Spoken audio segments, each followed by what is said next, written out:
व्यक्तित्व को,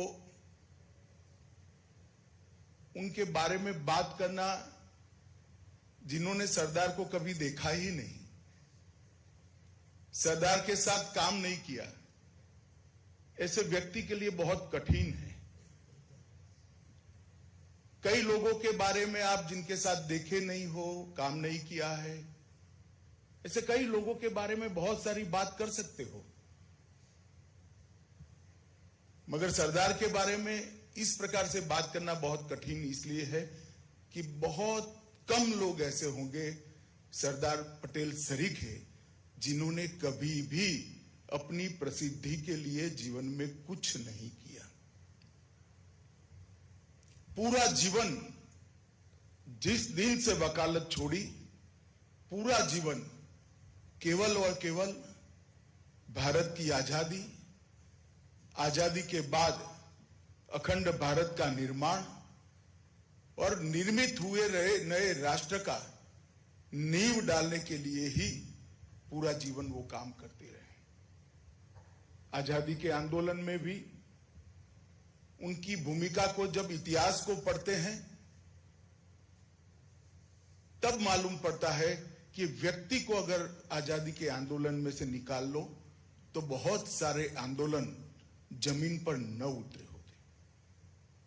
आंदोलन देशभक्ति का जज्बा और देश के लिए कर गुजरने के लिए लोगों को प्रेरित करना, ये विचारों से सिर्फ नहीं होता है, लोगों के साथ इसका जुड़ाव चाहिए, लोगों की संवेदनाओं को समझने की शक्ति चाहिए और लोगों की तरह सोचने की क्षमता भी चाहिए।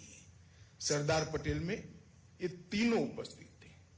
वो सिर्फ कल्पना के व्यक्ति नहीं थे, कल्पना भी कर सकते थे, मगर कल्पना को जमीन पर उतारने के लिए, चरितार्थ करने के लिए कठोर परिश्रम और पुरुषार्थ करने वाले कर्मयोगी व्यक्ति थे। और इसीलिए आज सरदार के बारे में कोई भी बात ऑथेंटिक ढूंढनी है तो बड़ी तकलीफ दे बात है। ढेर सारी बातें ढेर सारे नेताओं के लिए उपलब्ध है, मगर सरदार ने अपने लिए कुछ नहीं किया, इसलिए ये बहुत कठिन और दुर्भाग्यपूर्ण बात यह है कि काफी लंबे समय तक सरदार के काम को इस देश ने एक प्रकार से याद करने का प्रयास भी नहीं किया। सरदार पटेल जैसे व्यक्ति को भारत रत्न मिलने में कई साल लग गए। सरदार पटेल के स्मारक को बनाने में भारत को कई साल लग गए। सरदार पटेल के विचारों को संकलित कर युवा बच्चों की प्रेरणा बनाने के लिए कई साल लग गए। मगर अब ऐसा मैं निश्चित रूप से मानता हूं कि जो करता है इसको कोई भुला नहीं सकता है, और महान वो ही है जिसके मरने के 50-100 साल के बाद भी लोग उसको याद करें। और सरदार ऐसी ही शख्सियत है जो अपने काम से अजर है, अमर है, एटर्नल है। और सरदार ने कई प्रकार के ऐसे काम किए जो आज देश की जनता को सामने है और देश में एक आम राय बनी हुई है कि शायद सरदार देश के पहले प्रधानमंत्री होते तो देश अभी जिस समस्याओं का सामना कर रहा है उसमें से बहुत सारी समस्याओं का सामना न करना पड़ता। इतने दूरंदेशीपूर्ण, वास्तविक और धरातल के विचार और आयोजन सरकार के थे। मगर खैर, हम आगे का ही सोचना चाहिए। देश आजादी का अमृत महोत्सव मना रहा है। हम सब के लिए जो सरदार के प्रशंसक हैं, सरदार को मानते हैं और मानते हैं कि सरदार के विचार आज भी इतने ही प्रासंगिक है जितने 19वीं सदी में थे। मित्रों, आज हम सब इस बात को स्वीकार करने में देश में कोई झिझक नहीं बची है कि सरदार के विचार वास्तवदर्शी। और आज आजादी के अमृत महोत्सव के दिन में, वर्ष में सरदार जयंती के दिन सुबह ही देश के प्रधानमंत्री जी ने दुनिया के सबसे ऊंचे स्टैच्यू ऑफ यूनिटी पर सरदार को श्रद्धांजलि अर्पित की और पूरे देश के अंदर एक प्रकार से संतोष के भाव की अभिव्यक्ति मैंने देखी है। स्टैच्यू ऑफ यूनिटी जब बना, मैं इसकी प्रक्रिया को जानता हूं। इतना विशाल पुतला, जो दुनिया का सबसे ऊंचा पुतला है, हजारों टन का बना है, वो देश के करोड़ों किसानों के खेत में काम करते करते जो औजार उनके बच गए, उसको पिघलाकर बनाया गया है। देश के 3 लाख से ज्यादा गांवों में से उन लोहे को इकट्ठा कर पिघलाकर बनाया गया है। देश के 3 लाख से ज्यादा गांवों के किसानों के औजारों का लोहा इसके अंदर पिघलाकर ये पुतले को बनाया गया है। तो पूरे देश की आशा, अपेक्षा और स्वप्नों को एक प्रकार से इस पुतले के अंदर संजोने का काम हमारे देश के प्रधानमंत्री नरेंद्र मोदी जी ने किया है। मित्रों, आज सरदार साहब पर जब बात करते हैं तो कई सारे इनके पहलू हमारे सामने हैं, मगर कुछ चीजें ऐसी हैं जो शायद बहुत कम लोगों को मालूम होगी।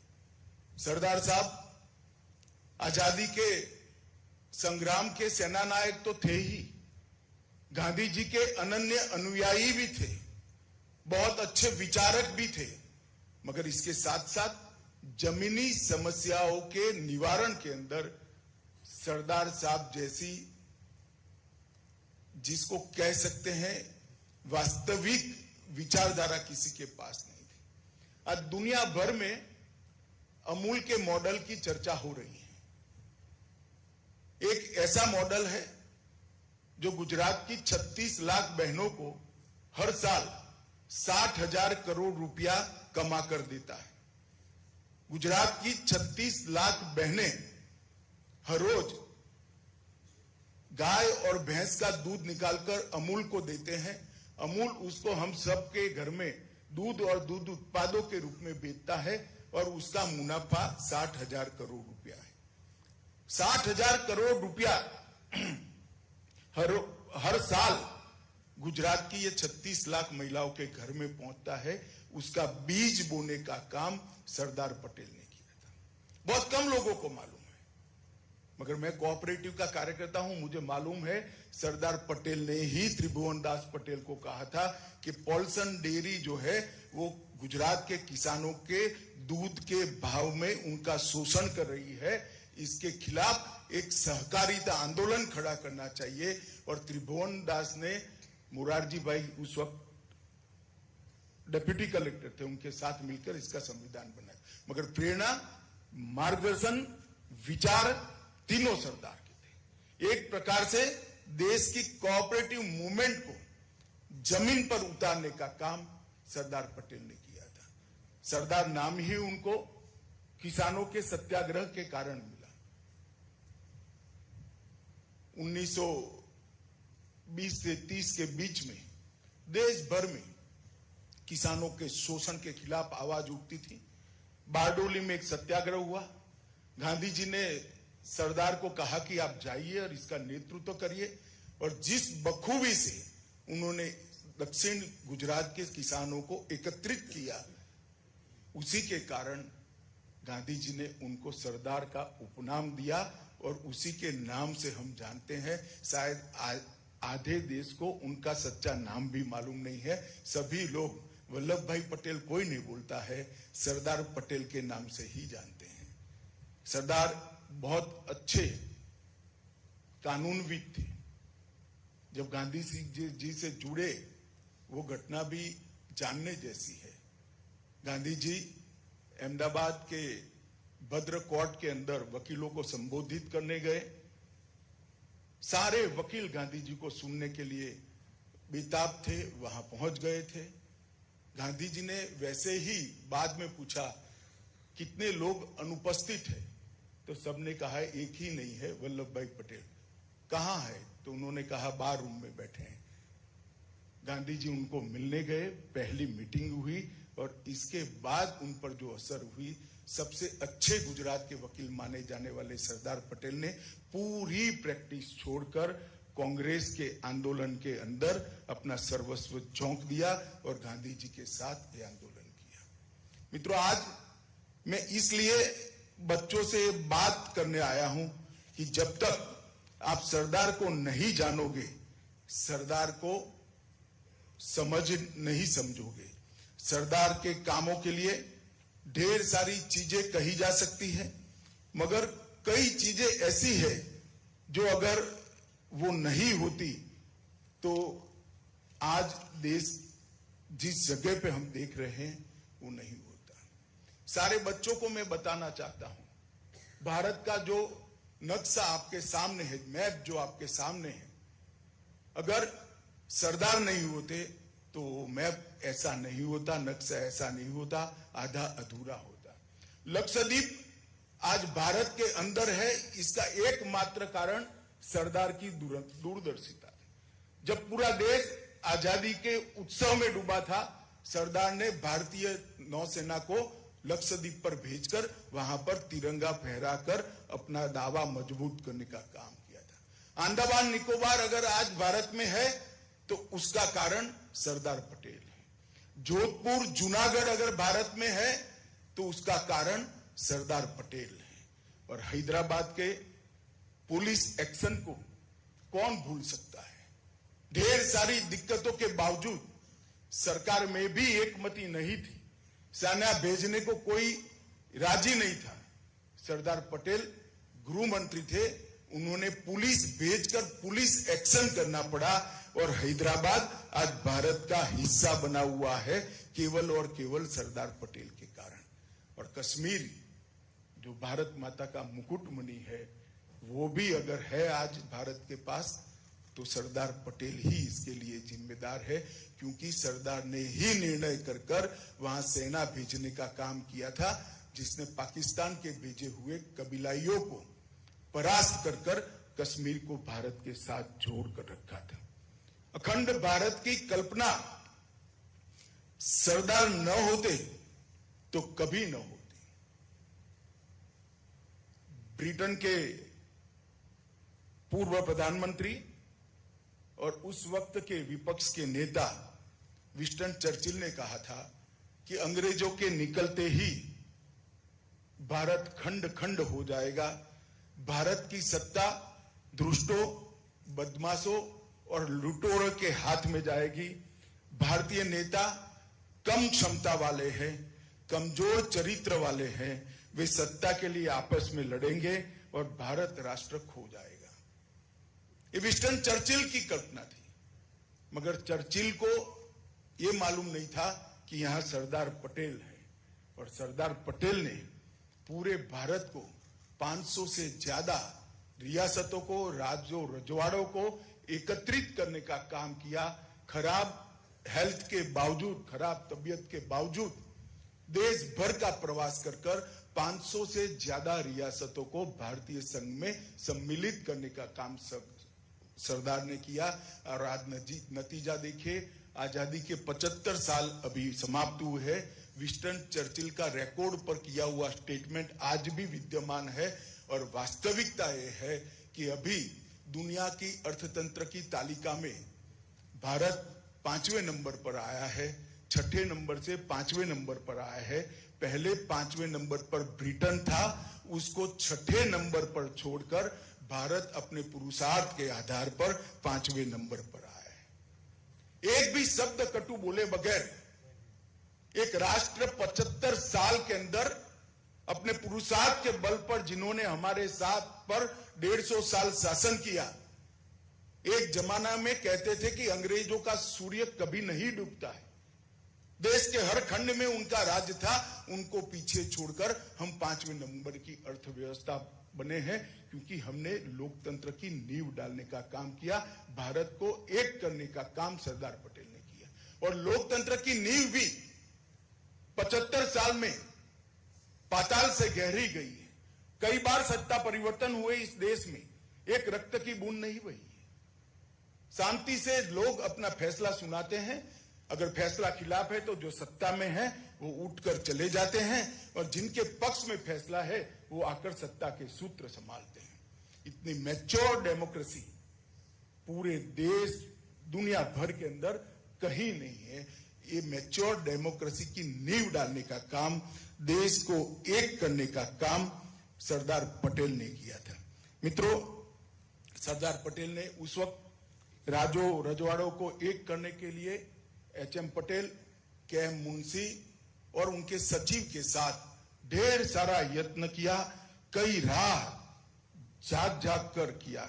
मैं भी एक रियासत से आता हूं, आपको आश्चर्य होगा, विशेषकर बच्चों को मैं बताना चाहता हूं, मेरी रियासत का विलीनीकरण के लिए जो समय दिया गया था सरदार पटेल द्वारा बड़ौदा के महाराजा के महल में, वो समय था सुबह के 4:30 का। सुबह 4:30 पर मेरी रियासत का विलीनीकरण भारतीय संघ के साथ हुआ था। सरदार पटेल ने हस्ताक्षर किए थे। किस प्रकार का परिश्रम ये व्यक्ति, जिसके फेफड़े ढंग से काम नहीं करते थे, वो व्यक्ति ने किया होगा, वो आज हमें दिखाई पड़ता है। पीछे मुड़ कर देखते हैं तो मालूम पड़ता है 500 से ज्यादा रियासतों को एक करना बहुत बड़ा कदम था। भारत के अंदर भारत की अखिल भारतीय सेवाओं की नींव डालने का काम सरदार पटेल ने किया। सेंट्रल पुलिस की कल्पना सरदार पटेल ने की। आज सूचना ब्यूरो का नींव डालने का काम सरदार पटेल ने किया, और प्रशासनिक सेवाओं के सारे नियम भारतीय रूप से ढालने का काम भी सरदार पटेल ने किया। ये सरदार पटेल का ही योगदान है कि आज संविधान, हमारा फेडरल स्ट्रक्चर के बीच में कहीं पर राज्य और केंद्र के बीच में मतभेद नहीं उभरते। पॉलिटिकल दृष्टि से कोई आरोप प्रत्यारोप कर सकता है। मैं जैसे कह सकता हूं कि कानून और व्यवस्था राज्य का विषय है, मगर केंद्र सरहदों की सुरक्षा करता है। केंद्र आतंकवाद के खिलाफ भी लड़ता है। केंद्र कई सारी कानून, आंतरिक सुरक्षा की चीजों को भी संभालता है, मगर कहीं पर अंतर्विरोध नहीं होता, क्योंकि दोनों के काम में, राज्य और केंद्र के काम में इतनी स्पष्ट विभाजन करके दिया गया है कि कहीं कोई इस प्रकार की मतभेद की स्थिति ही न आए। मित्रों, इसीलिए मैं हरिवंश राय बच्चन की एक सरदार पटेल पर की 4 लाइन पढ़ना चाहता हूं। पटेल पर स्वदेश को गुमान है, पटेल देश का निगहबान है, पटेल हिंद की निडर जबान है। हरिवंश राय बच्चन जैसे व्यक्ति ने इस बात को लिखा था, तब जाकर सरदार पटेल के काम का मूल्यांकन करके उन्होंने लिखा था। और जब सभी रियासतों को मिलाकर भारत की रचना हो गई, सोवियत रूस के प्रधानमंत्री बुल्गानिन ने एक वाक्य कहा है, तुम भारतीय गजब हो, राजाओं को खत्म करे बगैर आप लोगों ने रियासतों को खत्म कर दिया। ऐसा भारत में ही हो सकता है। एक भी बूंद रक्त की बहाए बगैर 500 से ज्यादा रियासतों को जोड़ने का काम सरदार ने किया था, और इसी के माध्यम से आज हमारा देश, वो ही कृति के कारण आज हमारा देश विश्व के अंदर इतना आगे बढ़ रहा है। मित्रों, सरदार पटेल के अहिंसा के लिए विचार बहुत वास्तविक थे। उन्होंने कहा था, जो तलवार चलाना जानता है फिर भी अपनी तलवार को म्यान में रखने की जिसमें हिम्मत है, वो ही वीर है। और अहिंसा के नियमों के पालन करते हुए अन्याय के खिलाफ जो अपनी तलवार को म्यान से निकालता है, वो ही सच्चा अहिंसक है। इतने वास्तविक अहिंसा के लिए विचार सरदार के अलावे मैंने किसी के नहीं सुने हैं। मित्रों, सरदार पटेल के पूरे जीवन का एनालिसिस करें तो इतना निश्चित कह सकते हैं कि मुश्किल समय में कायर लोग बहाना ढूंढते हैं, लेकिन वीर व्यक्ति रास्ता खोजते हैं, और परिणाम लाते हैं।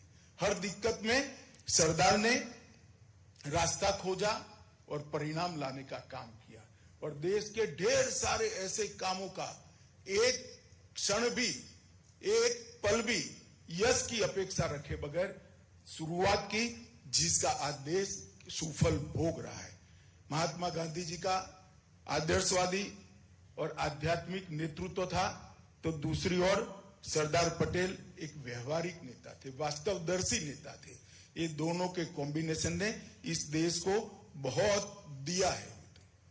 भारत के संविधान निर्माण की प्रक्रिया में भी सरदार पटेल ने कुछ अहम फैसले किए जिसको आज का देश नहीं जानता है।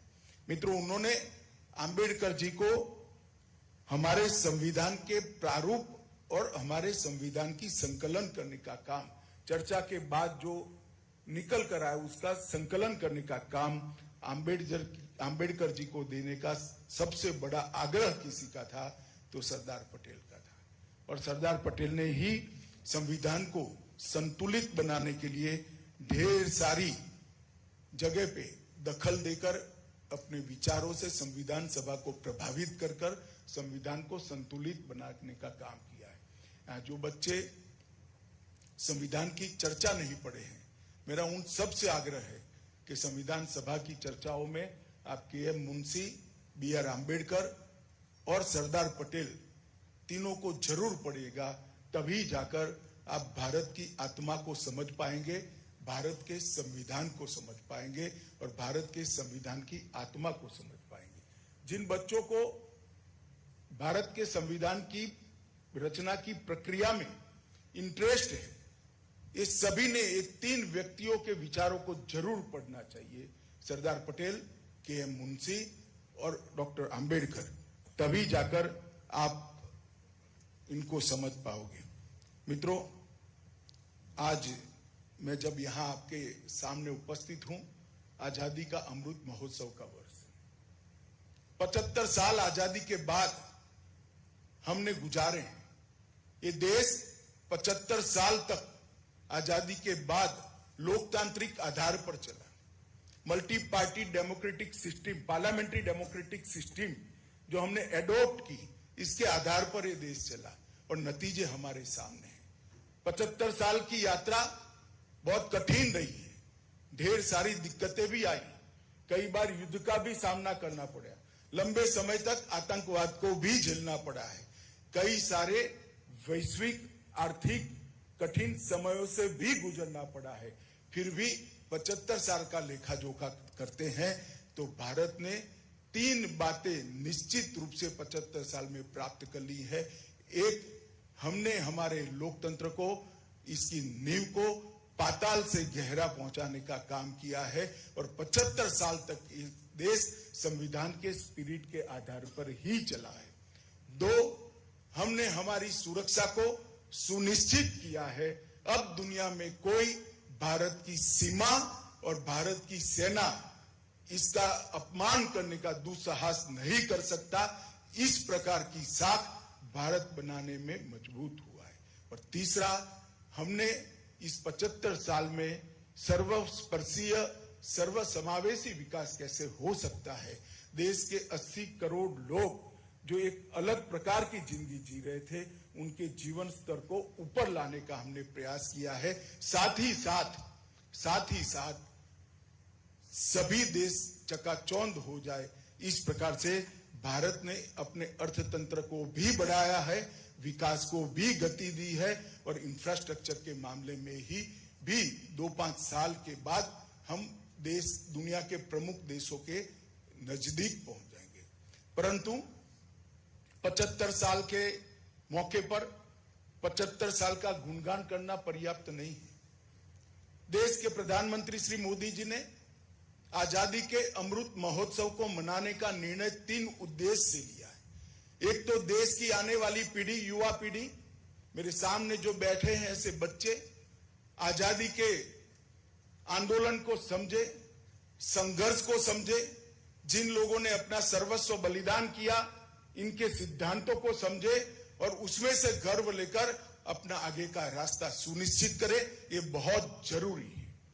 आजादी कितने बलिदानों के बाद मिली है, जब तक हम नहीं समझेंगे तब तक आजादी का मूल्य भी हम नहीं समझेंगे।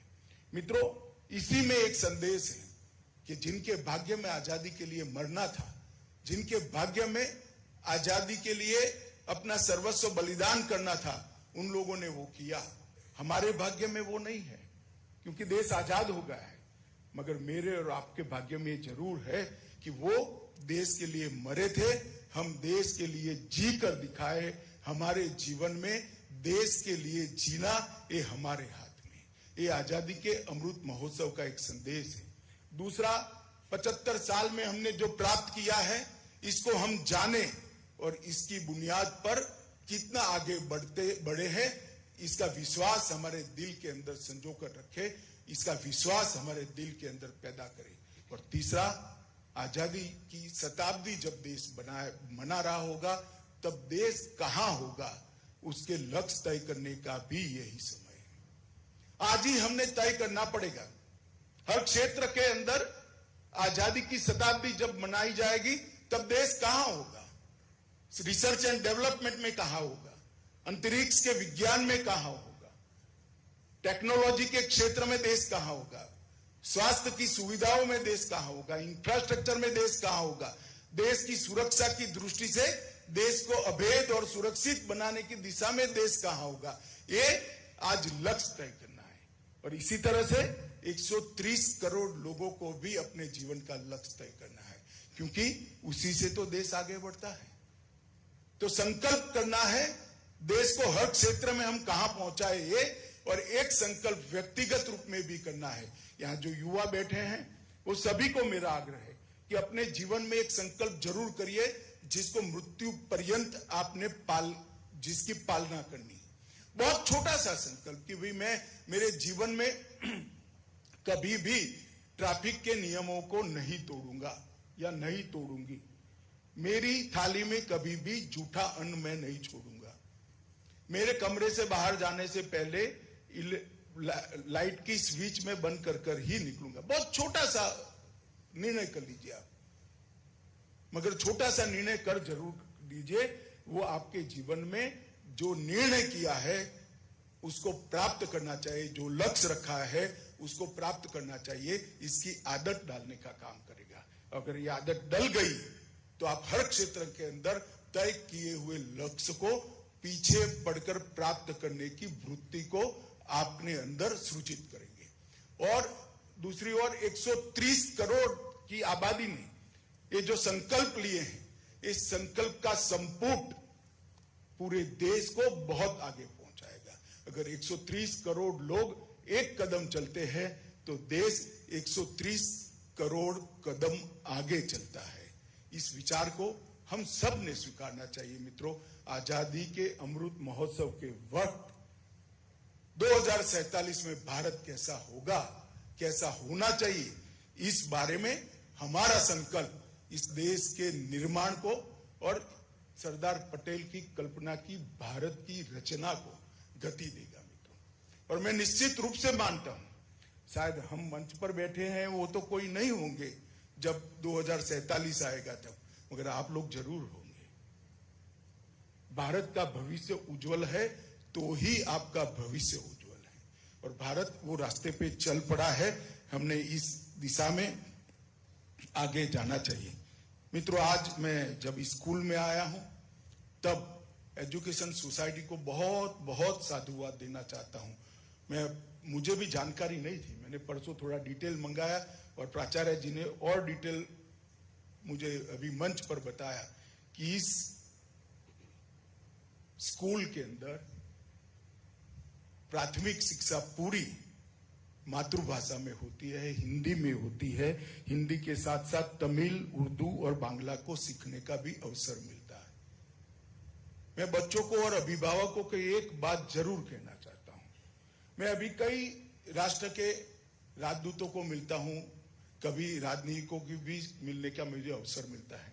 मैं कई देशों के लोगों को पूछता हूं कि आपकी भाषा कौन सी, तो कहते हैं अंग्रेजी। मेरे को वो तो इंग्लैंड की है भाई, आपकी कौन सी है? तो धीरे से वो अपना सर झुकाते हैं। हम भारतीयों ने तय कर लेना चाहिए इस देश में जितनी भी बोलियां और भाषा है, एक को भी मरने नहीं देंगे। मैं किसी भी भाषा को सीखने का विरोधी नहीं हुआ। फ्रेंच सीखिए, रशियन सीखिए, जर्मन सीखिए, इंग्लिश सीखिए, कोई तकलीफ नहीं है, मगर अपनी भाषा को मत छोड़िए। इस बात को मैं बच्चों को जरूर कहना चाहता हूं। और हमारे देश में दुर्भाग्यपूर्ण तरीके से अंग्रेजी की जानकारी को बुद्धि की क्षमता के साथ जोड़ दिया गया है। बच्चों, भाषा ये अभिव्यक्ति है, भाषा क्षमता का परिचायक नहीं है। क्षमता आपकी अपनी है, इसकी अभिव्यक्ति कोई भाषा करता है। और भाषा की लघुता ग्रंथि के आप बाहर आ जाइए, कोई इंफीरियरिटी कॉम्प्लेक्स मत पालिए। आपके अंदर क्षमता है तो दुनिया को आपको सुनना ही पड़ेगा, चाहे आप अपनी भाषा में बोले या किसी भी भाषा में बोले। अगर क्षमता नहीं है तो नहीं सुनना पड़ेगा। और क्षमता को बढ़ाना है तो आपकी सोचने की प्रक्रिया, आपकी चिंतन की प्रक्रिया, आपकी निर्णय पर, कंक्लूजन पर पहुंचने की प्रक्रिया, आपकी विश्लेषण और एनालिसिस की प्रक्रिया, ये आपके मन में, आपकी अपनी भाषा में है। उस पर आप दूसरी भाषा जब थोपते हो तो ये चारों प्रक्रिया को आप वंथड़ कर देते हो। मेरा आप सभी से आग्रह है कि अपनी भाषा से कन्नी कभी मत करिए। और मैं अभिभावकों को भी कहना चाहता हूं कि बच्चों के साथ अपनी मातृभाषा में बात करिए। मातृभाषा को जिंदा रखना पड़ेगा, मातृभाषा को आगे बढ़ाना पड़ेगा। और भाषा के कारण इंफीरियरिटी कॉम्प्लेक्स का जो बात है, जो एक माहौल खड़ा हुआ है, इसको तोड़ने की जिम्मेदारी मेरे सामने बैठे हुए युवाओं की है। अगर हम मान लेते हैं कि जिनको अंग्रेजी अच्छी आती है ऐसे लोग ही देश के विकास में योगदान कर सकते हैं, तो हम देश की आबादी के 5% लोगों को ही देश के विकास से जोड़ते हैं। अपनी भाषा में सोचने वाला बच्चा, अपनी भाषा में लिखने वाला बच्चा, अपनी भाषा में बोलने वाला बच्चा, अपनी भाषा में रिसर्च एंड डेवलपमेंट, अनुसंधान करने वाला बच्चा अगर देश की विकास की प्रक्रिया में नहीं जुड़ता है तो हम 95% बच्चों को देश की विकास की प्रक्रिया से काट देते हैं। सोसाइटी के अंदर, समाज के अंदर दो हिस्से कर देते हैं। और मैं मानता हूं भारत जैसे बहुभाषा वाले देश में ये नहीं करना चाहिए। भाषा से हम हमारी संस्कृति को जानते हैं, हमारे साहित्य को जानते हैं, हमारे इतिहास को जानते हैं और हमारी सोचने की प्रक्रिया को ज्यादा प्रबल और प्रखर बनाते हैं। इसलिए मैं साधुवाद देना चाहता हूं सोसाइटी के कर्ता धर्ता जगदीप भाई से लेकर आगे से लेकर जो चल रहा है उसको, कि बच्चों को अपनी भाषा में और 7 भाषाओं को यहाँ पढ़ाया जाता है। इसके लिए मैं आप सभी को बहुत बहुत बधाई देना चाहता हूं। हमारी नई राष्ट्रीय शिक्षा नीति जो आई है, इसके अंदर ढेर सारे लिंब है। उसमें सबसे महत्वपूर्ण आयाम है कि बच्चों की प्राथमिक शिक्षा अपनी भाषा में होनी चाहिए। टेक्निकल एजुकेशन और मेडिकल एजुकेशन भी स्थानीय भाषा में उपलब्ध होना चाहिए और अनुसंधान भी, रिसर्च एंड डेवलपमेंट भी स्थानीय भाषा में होना चाहिए। मित्रों, हमने भारत को गांधी और सरदार की कल्पना का भारत बनाना है, हमारे मनुष्यों की कल्पना का भारत बनाना है, आत्मविश्वास से भरपूर भारत बनाना है, आत्मविश्वास के साथ किसी से संघर्ष करे बगैर दुनिया की स्पर्धा में सबसे आगे निकले, इस प्रकार का भारत बनाना है। और वो भारत तभी बन सकता है जब हम भाषा की लघुता ग्रंथि को छोड़ दें। आज सरदार पटेल का जयंती है। सरदार साहब के बारे में मैंने पहले ही कहा, मैं बहुत कुछ बोल नहीं सकता, मगर इतना ही कह सकता हूं कि सरदार साहब इतने सालों के बाद भी, बुलाने के लाख प्रयास के बावजूद, आज देश के हर व्यक्ति के मन में बसा हुआ व्यक्तित्व है, क्योंकि वो भारत की मिट्टी के सुगंध की उपज थे, भारतीय संस्कृति के प्रतीक थे और वो व्यवहारिक नेता थे। कभी भी उन्होंने कुछ प्राप्त करने की इच्छा नहीं रखी। अगर वो चाहते तो आजादी के समय पर कांग्रेस की जो वर्किंग कमेटी थी उसमें सबसे ज्यादा वोट श्री सरदार पटेल को ही मिले थे देश के प्रधानमंत्री बनने के लिए। फिर भी उन्होंने आग्रह कभी नहीं रखा, वो पद त्याग दिया, क्योंकि देश के अंदर नई सरकार बन रही थी और विखवाद हमारे दुश्मनों को मजबूती देता। तो आज सरदार पटेल की जयंती पर मैं सभी विद्यार्थियों को यही अनुरोध करना चाहता हूं, जितना भी उपलब्ध है सरदार पर वो जरूर पढ़िए, अपने मन से सोचिए और उस दिशा में चलने का प्रयास करिए। यही आपको आगे ले जाएगा। और आने वाले दिनों में जो एक अभियान चलाया है मोदी जी ने, आगे भी इसको सब लोग आगे ले जाएंगे। आजादी की शताब्दी हो तब दुनिया में सर्वप्रथम भारत हो, ये अभियान को हम सब ताकत दे। आप लोगों के पास बहुत समय पड़ा है, इस समय का सदुपयोग देश को आगे बढ़ाने के लिए आप करेंगे, इसका मुझे विश्वास है। अंत में फिर